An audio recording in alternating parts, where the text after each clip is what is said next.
National thermal power corporation की तरफ से नंबर ऑफ वैकेंसीज रिलीज की गई हैं। यहाँ पे आपको इंजीनियरिंग की पोस्ट देखने को मिलेंगी, मैनेजर की पोस्ट है, डिप्टी मैनेजर की पोस्ट है। अगर आपके पास ग्रेजुएशन है इन इंजीनियरिंग, अगर आपके पास बीएससी है और साथ में एमबीए अगर है आपके पास, तो आप एलिजिबल रहेंगे इन पोस्ट के लिए। तो इस वीडियो में मैं कवर करूंगी क्या एलिजिबल क्राइटेरिया, क्या क्वालिफिकेशंस चाहिए, और इसकी लास्ट डेट क्या रहेगी, और क्या आपकी सैलरी रहेगी इनिशियल पे, एंड सीटीसी आपको कितना प्रोवाइड किया जाएगा। तो इस वीडियो में सब कुछ मैं कवर करूंगी। आप वीडियो एंड तक देखना, कोई भी क्वेरी होगी तो आप मुझसे कमेंट सेक्शन में पूछ सकते हैं। तो आप जैसे कि देखेंगे एनटीपीसी ने जो इनका एडवर्टाइजमेंट है वो रिलीज कर चुके हैं। एडवर्टाइजमेंट नंबर 4 है 2026 का। आप इनके ऑफिशियल वेबसाइट पे जाएंगे, आप नोटिफिकेशन डाउनलोड कर सकते हैं करियर सेक्शन पे जाके। मैं डिस्क्रिप्शन में भी इसका नोटिफिकेशन का डाउनलोड का लिंक डाल दूंगी, तो आप वहां से भी डाउनलोड कर सकते हैं। तो मैं आगे बात करूंगी। यहाँ पे आप देखेंगे looking for experience professionals for renewable energy area for period 3 years on fix term basis. तो आपका ये 3 साल का पीरियड रहेगा। तो मैं आगे पोस्ट वाइज एक्सपीरियंस की बात करूंगी और आपकी क्या एलिजिबिलिटी क्राइटेरिया हम पहले बात करेंगे। तो जो पोस्ट है सबसे पहले है वो है इंजीनियरिंग की। इन सिविल डिसिप्लिन में आपकी इंजीनियरिंग की पोस्ट रहेगी। और आप देखेंगे नंबर ऑफ वैकेंसीज जो रिलीज की गई हैं वो 43 है। यहाँ पर आपको रिजर्वेशंस आपको डिफरेंट कैटेगरीज में इन डिटेल आपको बताया गया है। और इसको क्वालिफिकेशंस की बात करें, फुल टाइम की आपके पास बीटेक की डिग्री होनी चाहिए and in civil engineering with at least 65% mark from a recognised university. और अगर आप एससी एसटी या फिर पीडब्ल्यूबीडी के कैंडिडेट हैं तो आपके पास 55% मिनिमम आपके ग्रेजुएशन में मार्क्स होने चाहिए। नेक्स्ट बात करेंगे एक्सपीरियंस रिक्वायरमेंट की। मिनिमम आपके पास 3 साल का पोस्ट क्वालिफिकेशन एक्सपीरियंस होना चाहिए, इंक्लूडिंग ट्रेनिंग पीरियड भी इसमें होगा। And in piling foundation structure steel power structures और स्विच यार्ड, अगर किसी में भी है आपका इसमें एक्सपीरियंस तो आप एलिजिबल रहेंगे। Candidates having RE experience will be preferred, तो जिनके पास आरई का एक्सपीरियंस होगा वो प्रेफर होंगे बाय अदर कैंडिडेट्स। तो यहाँ पे आपको जॉब और डिस्क्रिप्शन बताया गया है कि आपका रोल रहेगा। तो एज लिमिट की बात करें तो आपकी एज लिमिट 35 years होगी। और यहाँ पे मैं आपको बात करूंगी नेक्स्ट जो पोस्ट है वो है इंजीनियरिंग की इन डिसिप्लिन इलेक्ट्रिकल। और टोटल वैकेंसीज 69 वैकेंसीज रिलीज की गई हैं। अनरिजर्व की आप देखेंगे 35 वैकेंसीज हैं। रिजर्वेशन आपको इन डिटेल बताया गया है। और यहाँ पे आपके पास बीटेक की डिग्री होनी चाहिए इन इलेक्ट्रिकल या फिर इलेक्ट्रॉनिक्स में। अगर आपके पास बीएससी है इन इंजीनियरिंग इलेक्ट्रिकल तो भी आप एलिजिबल रहेंगे। और यहाँ पे आपको instrumentation control and power system में भी डिग्री है, बीएससी है या फिर बीटेक है, तो भी आप एलिजिबल रहेंगे। 65% फॉर अनरिजर्व्ड आपकी जैसे कि परसेंट मिनिमम होने चाहिए। नेक्स्ट बात करेंगे एक्सपीरियंस रिक्वायरमेंट की। 3 साल का पोस्ट क्वालिफिकेशन एक्सपीरियंस होना चाहिए। और यहाँ पे आपको जॉब समरी बताया गया है। एज लिमिट आपकी 35 years अपर एज लिमिट रहेगी। नेक्स्ट पोस्ट की बात करेंगे तो मैकेनिकल की पोस्ट है। और यहाँ पे जो नंबर ऑफ वैकेंसीज रिलीज की गई है, नंबर ऑफ वैकेंसीज 9 है। क्वालिफिकेशन में आपके पास बीटेक होना चाहिए या फिर आपके पास बीएससी की इंजीनियरिंग की मैकेनिकल की डिग्री होनी चाहिए, या फिर प्रोडक्शन इंडस्ट्रियल इंजीनियरिंग किसी में भी है तो आप एलिजिबल रहेंगे। और कोई जैसे कि preference will be given to candidates with ME या फिर एमटेक की डिग्री है। अगर मैकेनिकल की डिग्री आपके पास है इन एमटेक या फिर मास्टर्स ऑफ इंजीनियरिंग तो आप एलिजिबल रहेंगे। कोई भी हायर क्वालिफिकेशन है इन रिलेटेड फील्ड तो आपको आपको ज्यादा चांसेस होंगे आपकी इस पोस्ट के लिए। 3 साल का आपका एक्सपीरियंस होना चाहिए मिनिमम। और जॉब डिस्क्रिप्शन आपको रोल में बताया गया आपका क्या रोल रहेगा। एज लिमिट 35 years की रहेगी। फिर आगे बात करेंगे एग्जीक्यूटिव की पोस्ट है। यहाँ पे ह्यूमन रिसोर्स का आपका डिसिप्लिन रहेगा।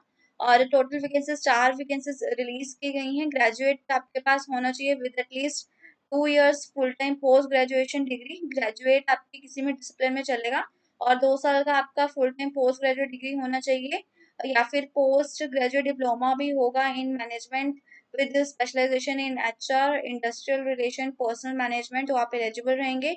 और अगर आपके पास एमबीए है इन एचआर तो भी आप एलिजिबल हैं विद 65% मार्क्स।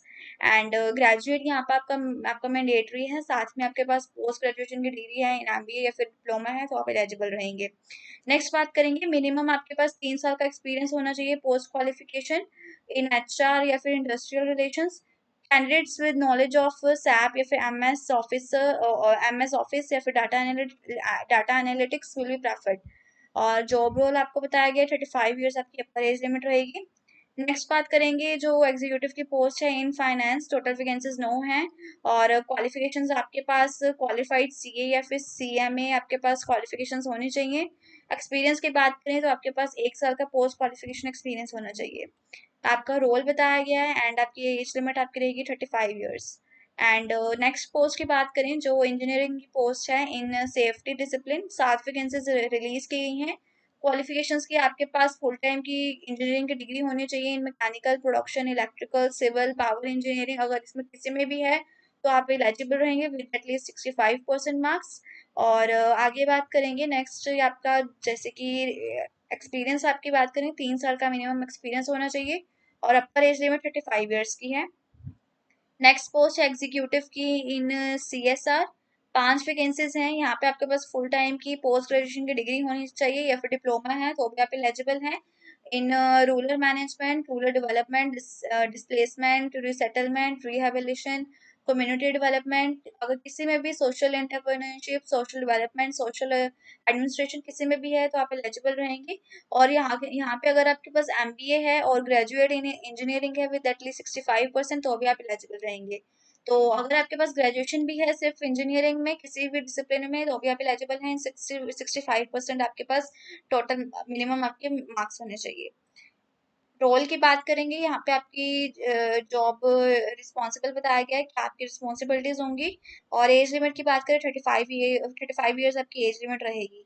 नेक्स्ट बात करेंगे पोस्ट की एग्जीक्यूटिव की इन राज्य भाषा, 1 वैकेंसी रिलीज की गई है, सिर्फ एक ही है। और यहाँ पे आपके पास मास्टर्स की डिग्री होनी चाहिए from recognised university in Hindi और with English as a compulsory elective subject. तो आपके पास मास्टर्स की डिग्री होनी चाहिए इन हिंदी, साथ में आपके पास कंपल्सरी सब्जेक्ट होना चाहिए इन इंग्लिश। और अगर आपके पास मास्टर्स की डिग्री है इन इंग्लिश तो भी आप एलिजिबल रहेंगे। तो नेक्स्ट बात करेंगे यहाँ पे आपकी, सॉरी मैं आगे आगे नेक्स्ट बात करेंगे यहाँ पे आपकी एक्सपीरियंस की, 3 साल का मिनिमम एक्सपीरियंस होना चाहिए और एज लिमिट 35 ईयर्स होनी चाहिए। नेक्स्ट यहाँ पे आपको बताया गया है जैसे कि approximate CTC for the above mention post will be 11, like यहाँ पे आपको सीटीसी बताएगी 11 लाख पर एनम आपको सीटीसी रहेगा approx, which includes both fixed and variable components. यहाँ पे एचआरए, मेडिकल क्लेम आपको दिया जाएगा बेनिफिट, साथ में 2 चिल्ड्रन परफॉर्मेंस बेस्ड वेरिएबल पे होगा, सेटिस्फैक्ट्री सर्विस प्लान भी आपको प्रोवाइड किया जाएगा। नेक्स्ट बात करेंगे यहाँ पे आपको जैसे कि डिसेबिलिटीज हैं, कोई कैंडिडेट है तो उसके बारे में आपको इन डिटेल बताया गया है।